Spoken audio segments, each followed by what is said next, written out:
Good afternoon and welcome to our webinar on label reading Decoded. I am Amanda LaFew. I am one of the co-directors of the Ask Pies Foundation, and I will be your presenter today.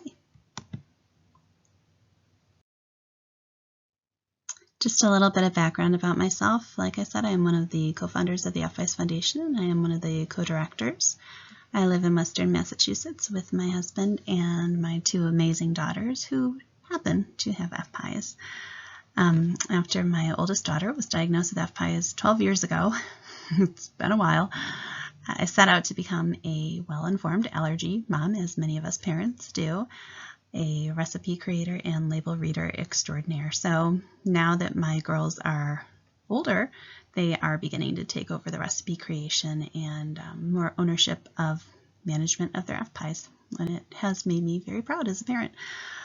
I'm also a board certified music therapist, and my background as a music therapist has helped me through the challenging times when parenting and when navigating the world of FPIES.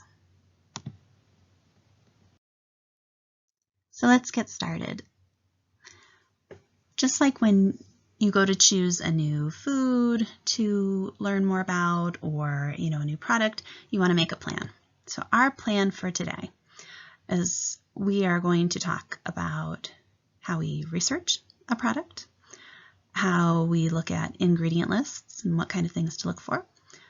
We're going to briefly discuss what's involved when you do have to call the company that makes a product, and we're going to talk about staying safe. So, once you do have a product established in you or your child's diet, how do you continue to stay safe as you use that product over the months or years to come? So let's start with step one, getting the facts. So maybe your child or yourself, maybe you just passed a new food trial and you're ready to see what kind of products are out there that involve your new addition to your ingredient list. So the very first thing you want to do is research the food. You can do a basic search engine search on your computer, and you can look at products in different categories. So for instance, maybe you're looking for new products that are free of certain allergens, or maybe you're looking for products based on a specific ingredient. When my older daughter passed coconut, for instance, when she passed her coconut trial, that opened a lot of doors. And so that was one of the things that I did searches for, were products that were coconut based. And then I know we all don't have a ton of time, but you can visit local stores when you do have extra time to peruse the shelves to look for new products. So I like to go at times when, I know there's not a lot of traffic in the store. If I can actually get away, just by myself for a little bit of time, and then you can actually look at the products in person. And the reason I like to do this is because sometimes when you research a product online, not all the time, but sometimes the labels aren't as recent as the ones you see in the store, unless you're at the actual, homepage of the company. So I like to go in the store where I can actually see the product in hand, if at all possible, and really take a look at what's on the package and what information I can get from that. And just a little note on that, a lot of times when I'm in the store, whether I'm doing a run to just look for new products, or if I'm just doing my normal grocery shopping and I see something new, a lot of times I'll take a picture of the product, on the front and the back of it, so that I can kind of make a mental note to myself about what it looks like. And if I'm kind of short on time, that way I can, look at the information a little bit later. And if you do go that route, if you're just taking a picture of something when you see it in the store, if at all possible, make sure you can take a picture of the manufacturer's information. Sometimes they'll put an address or website or a phone number on the package, so that way, if you did need to contact them later, you would know how to do that. So that's the first part of that, is research the food. Next, you want to locate the food. So what stores carry the product? If you're already discovering the product in the store, then you kind of already know. But it is a good idea to see if you can get it in a couple different places. And one of the reasons I found is that, some of these products aren't as common and so stores might not stock them as much as they would other staples. So I might not be able to find them consistently at certain stores. So it's always helpful when I can know, okay, if I can't get this product at store A, I can go on to this website, or I can go to store B, and that's another place where I might be able to find it. So kind of having that in the back of your mind. And again, when you're looking at what stores carry the product, you want to think about online versus brick and mortar. So places you can get to around town, like if you need something that day, or places you can order online. So again, do your local stores carry the specific version of the product you're looking for? That's important to know.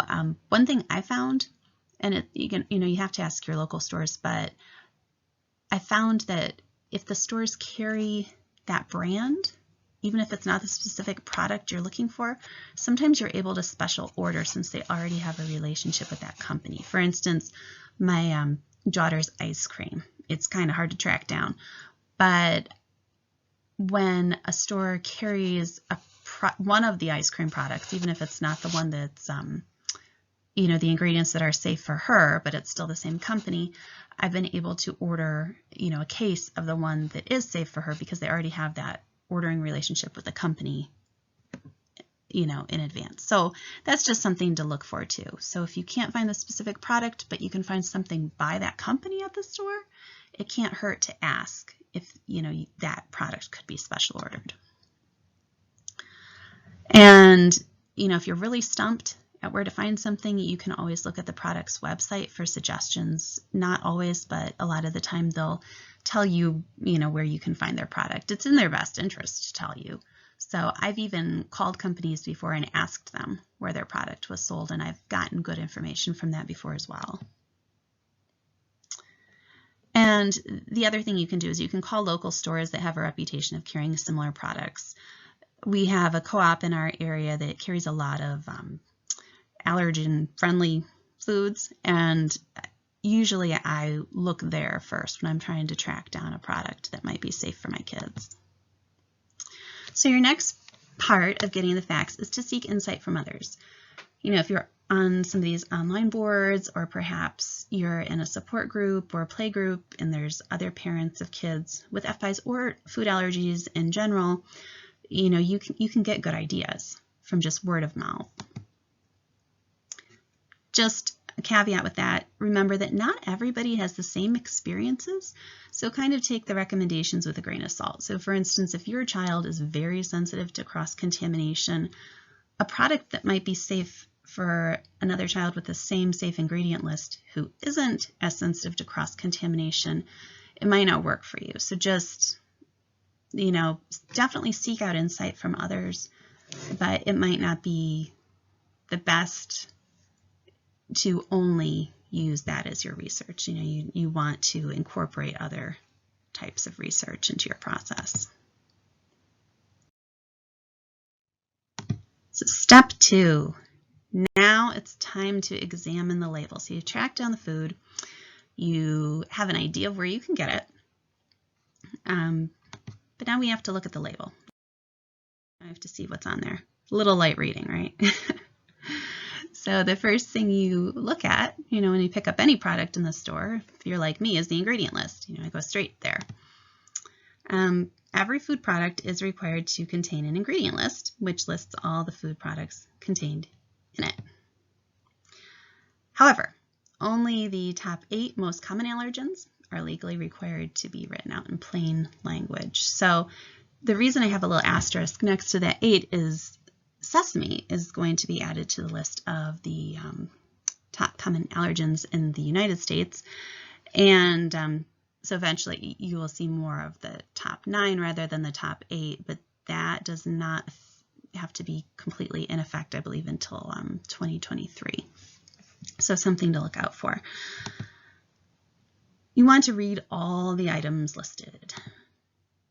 And if you don't know what an ingredient is, one of my favorites, natural flavors, or what it's derived from. For instance, ascorbic acid can be derived from different sources, and the ingredient list will typically not disclose what that source is.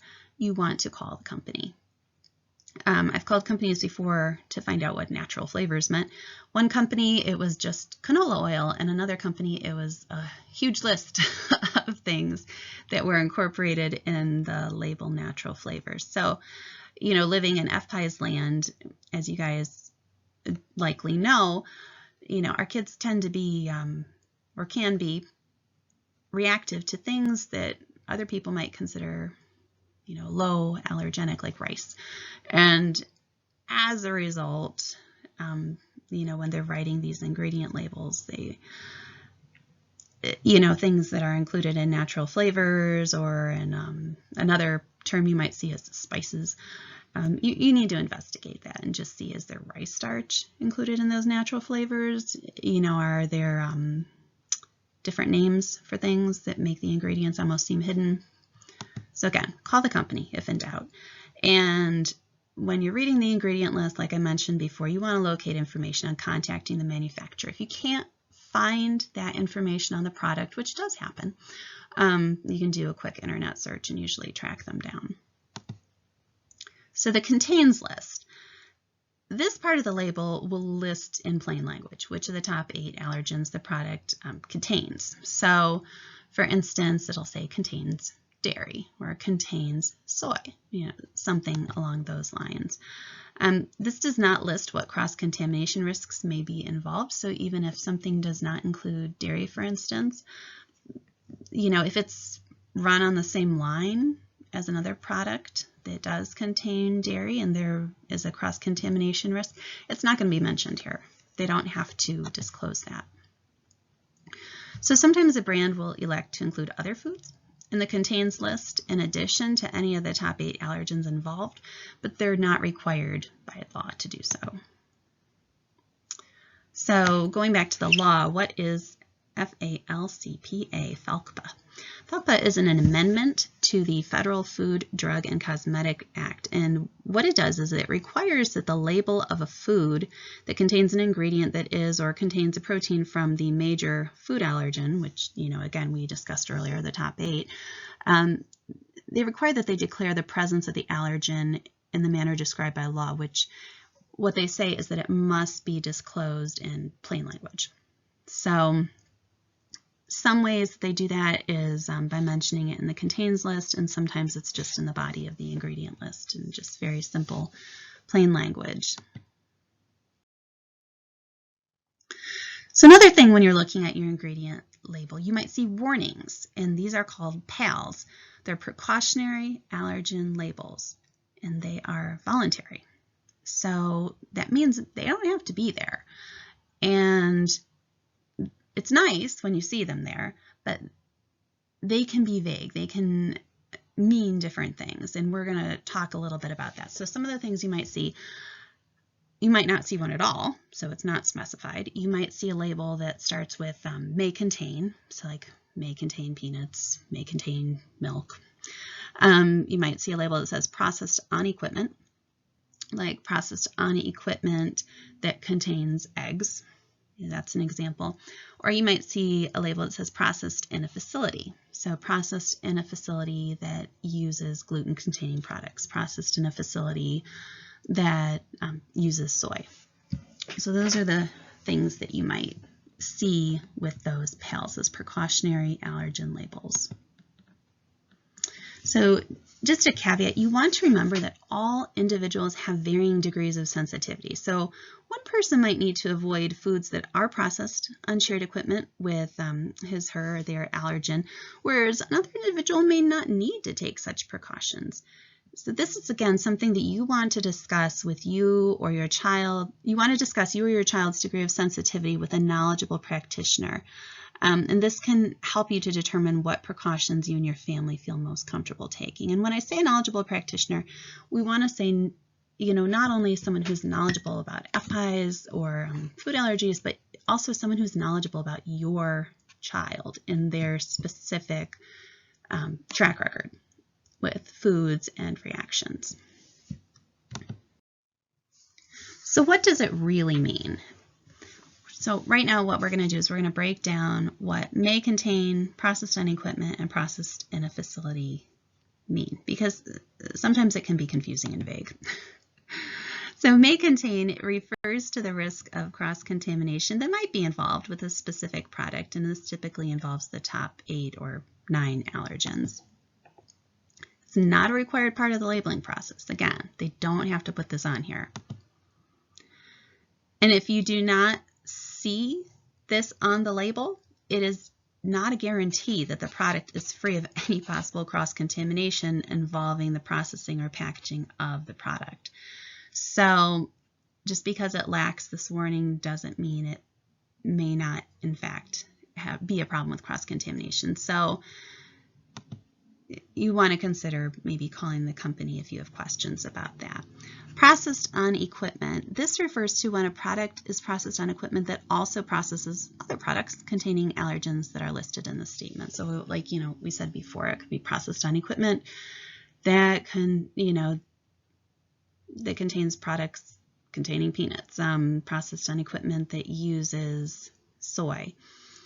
So again, it's unlikely, when you're looking at allergens that are not in the top 8 or, in the future in the top 9, it's unlikely those things would be mentioned on here. So if we were to see a processed on equipment label, it is highly unlikely, though not impossible, it's highly unlikely we would see it say processed on equipment that also processes rice or something like that. It would usually be like peanuts, wheat, dairy, soy, those major allergens.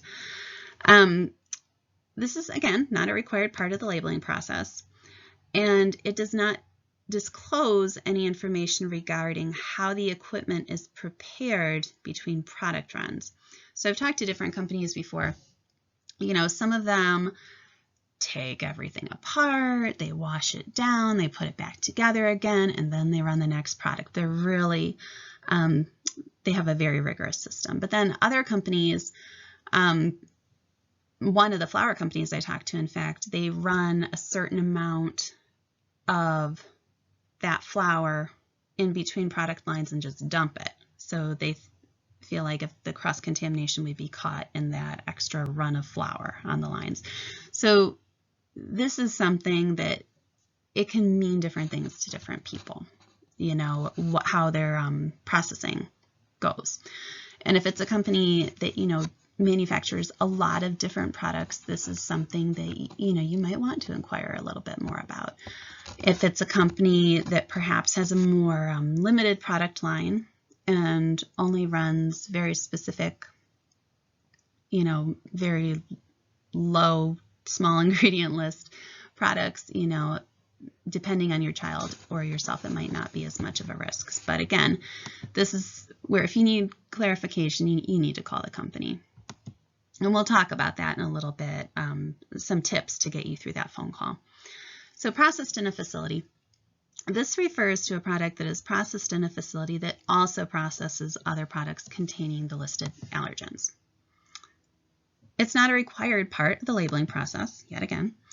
And here's just a list of some things it can potentially mean. It doesn't mean that it means these things, or it could not mean other things, but just here are some examples of things that it could mean. So it could mean that a product is processed on shared equipment with another product containing the listed allergens. So maybe the factory is making different flavors of potato chips, and it could mean that, the plain potato chips are processed on the same line that processes the cheesy potato chips. This label could also mean that a product is processed on a machine next to a separate machine that processes another product containing the listed allergens. That's a mouthful. So again, let's look at the potato chip example. So you have machine A and you have machine B. On machine A, you're processing plain potato chips. On machine B, you're processing cheesy potato chips. So the machines are next to each other, but they're not sharing, the same equipment. They're just next to each other. So, if somebody's really sensitive, or maybe if they're using a dairy powder that could get airborne and somehow get onto the other machine, there is that potential for cross-contamination, but it's not the same as being on the same equipment. This processed in a facility label could even mean that a product is processed on a machine in another room in the same factory that also processes a product, though in another room, that contains the listed allergens. We had one of the products that my daughter uses is like that. I saw this processed in a facility warning, and I called them up, and it turned out that the allergen we had a concern about was processed in an entirely different room in the factory, but they still had this precautionary statement on there.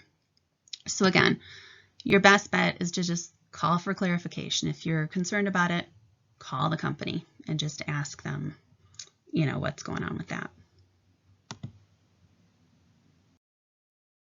So oftentimes when we talk about label rating, we're thinking of ourselves as adults, right? But it is actually really important that, at each age and stage, as much as possible, we have our kids help us out as well, meaning the child who is affected by the food allergy or, is diagnosed with FPIES. And the reason for this is it is a life skill. Even if they outgrow their FPIES or, perhaps they, grow up and they never have any food allergies or anything like that, label reading is still a life skill. So you want to empower your kids to know how to read a label in a way that is appropriate for their age and stage. And it is never too early to teach kids about reading labels. We don't think twice about teaching a kid what a stop sign is, right? Or, when you see the crosswalk, what that symbol is. You want to think about label reading in the same way. It is a safety thing. So just like any other life skill, you want to approach it in a way that's appropriate to the age, stage, and ability of the child. And, over time, you will hopefully build on that. So pre-reading, kids who aren't even reading yet, but, maybe they're recognizing different symbols, you can teach children some of the basic symbols on fruit products, just as you would teach children to identify the basic appearance of road signs. So, if you look at products, there are different symbols that you see. Sometimes you see the kosher symbol, sometimes you see the symbol for certified gluten-free, sometimes you see the organic symbol or the vegan symbol. So based on what symbols you would want your kid to look for when they're looking at labels, that is something you would teach them to, they wouldn't be independently reading the label themselves, but they could identify that. So for instance, with my daughters, when they were little, they were both vegan by default because of their allergen lists. And so the vegan symbol was something that I could teach them to look for, before they were able to start reading words. So again, it gets them to start practicing that skill at a very young age, and you're involving them in the process of, finding their safe foods, even though you, of course, are the one who is in charge. So the next level with beginning readers, once your little ones are, able to read a few words, you can teach them to recognize some of the words for their safe foods or, their trigger foods, depending on which direction you want to go in. And this can help them to start identifying ingredients. Of course, you're not, likely going to have a 4-year-old reading ascorbic acid on the ingredient list. But, if your child is avoiding milk, they can learn the word milk when they're starting to read, and then they can learn to identify that on the ingredient list.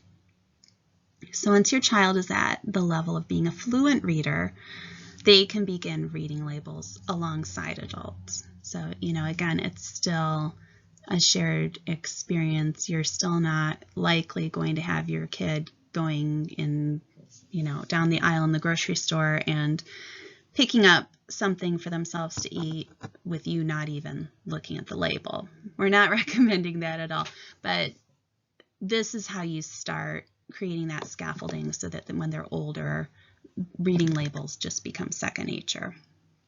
And finally, as teens and young adults, and again, some of your children affected by FPIES, they could outgrow it by the time they're 3 or 4 or 5. But some kids do have food allergies as they, become teenagers or young adults, and there are some teenagers who are affected by FPIES and young adults as well. So this is an important skill for them to continue to hone. So as children grow into teens, label reading needs to be viewed as an essential life skill, and it should be carefully honed before they leave for college or another independent living situation. You want them to feel confident that this is something they can do on their own when they need to. So again, label reading, it is a pain, but it is a life skill, and it's so important that we teach our kids at each step and stage of development, ways that they can be involved in this.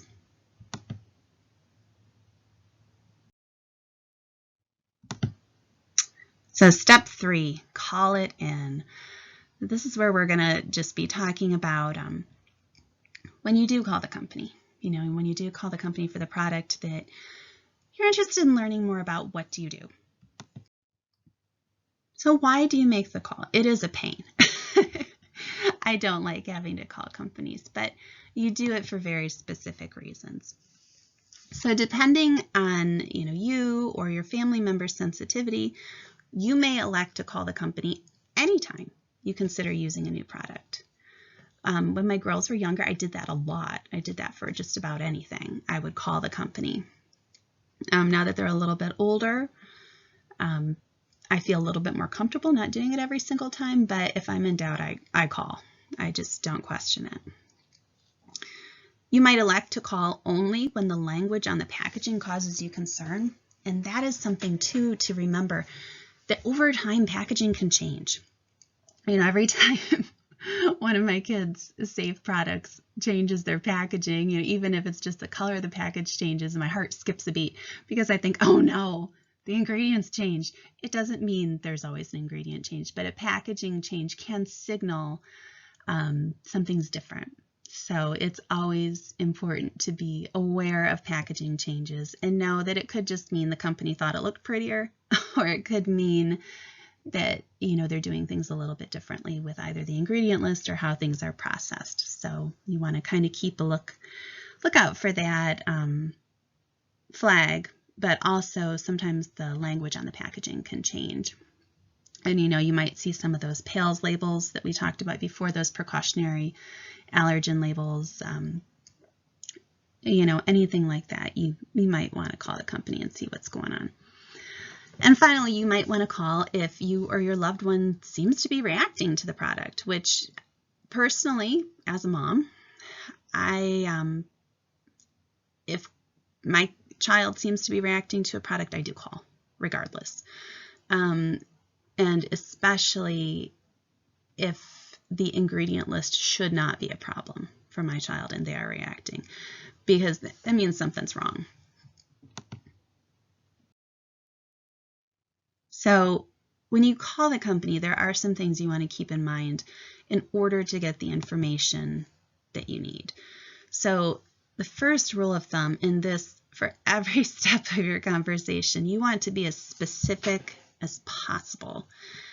Companies are not required to disclose all their information about a product's quote-unquote protected recipes due to other corporate competition worries. So if you ask specific questions, you will get more helpful answers.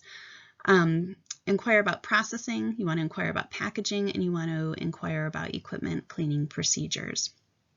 So just as an example, when, say you're calling about a pasta, okay, and you are mostly concerned about the wheat. Maybe it's a corn pasta that you're calling about, or a lentil pasta, and you're concerned about wheat contamination.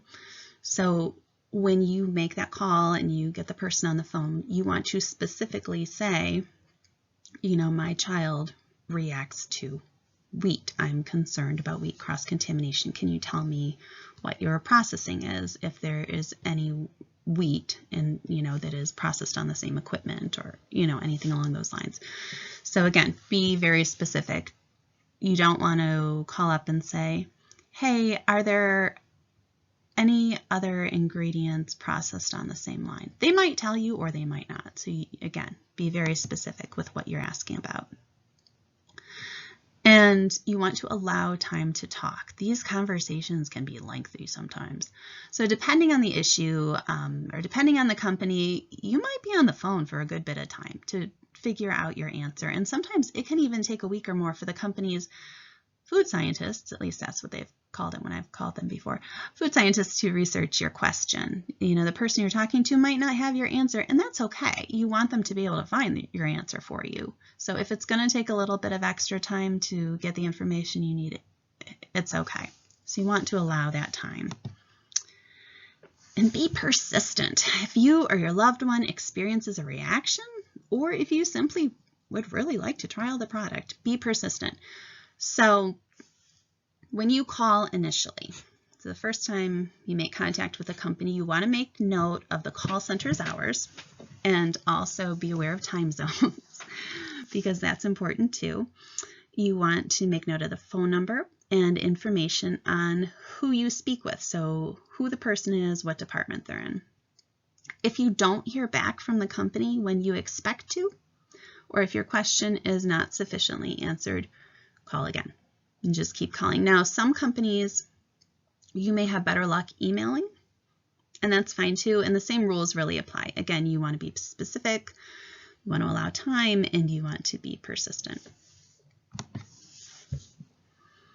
And of course, plan ahead. If you're calling about a food or ingredient for a special occasion, maybe you want to make a different frosting for your child's birthday cake, or maybe it's their first birthday cake and there's certain ingredients that you want to use that you haven't tried before, you want to call and inquire as far in advance as possible, because you don't want to have that doubt for that special occasion. So plan ahead.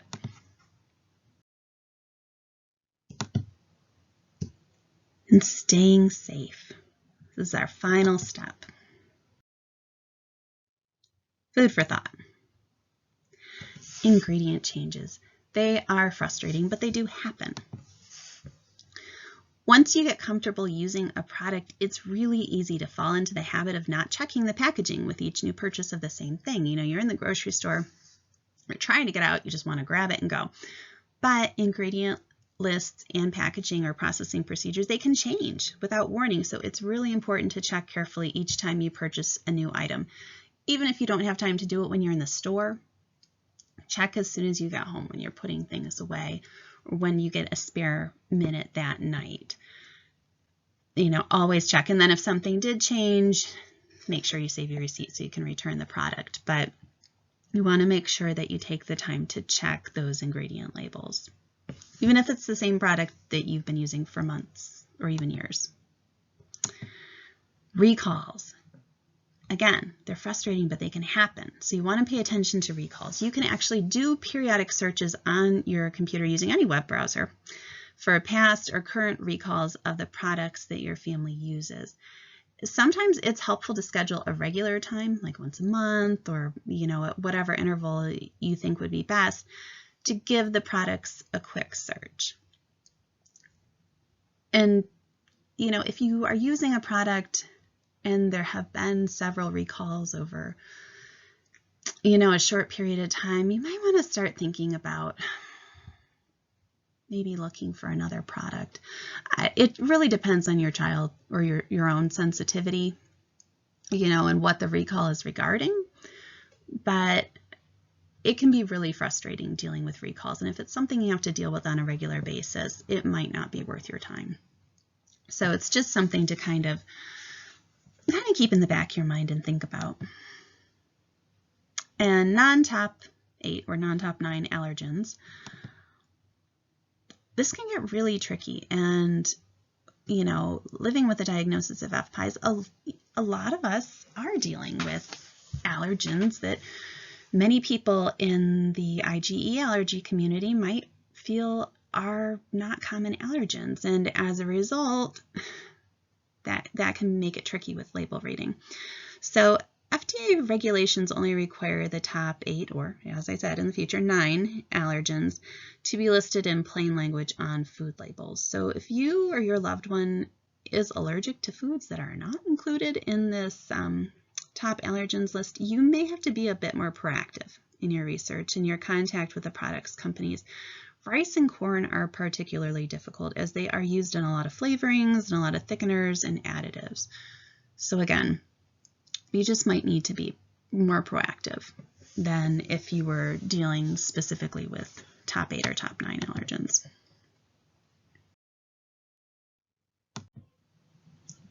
So if a reaction occurs, you want to report it. This is so important.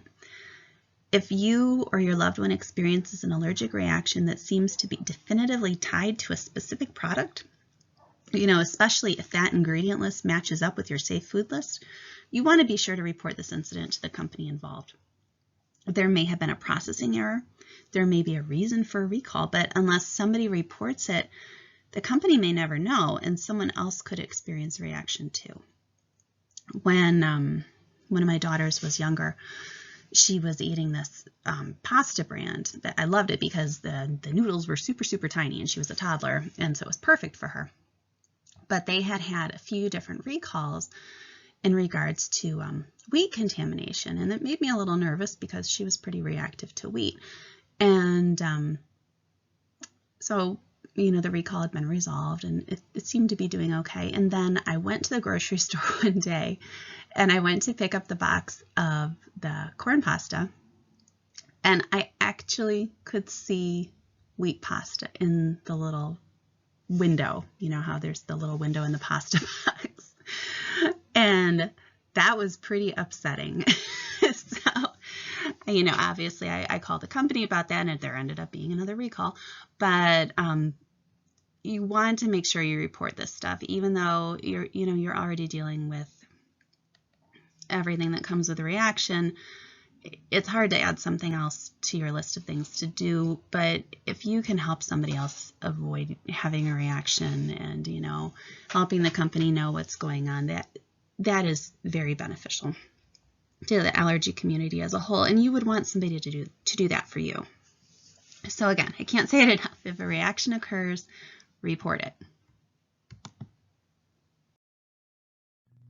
And finally, I have some additional resources for you guys just regarding some basics about food labels, some of the laws that are actually involved, some basic tips and tricks and label reading guides, but also, if you look towards the bottom of this slide, there are links to places to go to look for articles about hidden names for milk, hidden names for egg, because sometimes the language is not as clear as we would like it to be. And we also have a link down here about corn-free diets and labeling language to know about. Now, of course, this list is not exhaustive, so you want to make sure you do your own research as well and talk to each other. If you know of another family that also lives with similar allergies to your family, you might be able to share some information back and forth and get some resources that you weren't previously aware of before. And of course, if you come across a really wonderful and awesome resource, we would hope that you would send it on our way so that we can add it to our resources for families so that they can have more information. So again, thank you for joining us today as we talked a little bit about label reading. And you can find our label reading tutorial at our website under the Cooking and Nutrition section. And like I said, there are a lot of different label reading tutorials out there. So, definitely check those out. Thank you all for joining us today, and I hope you have a good rest of your Global FPIES Day, and we hope to see you at our next webinars. Thanks.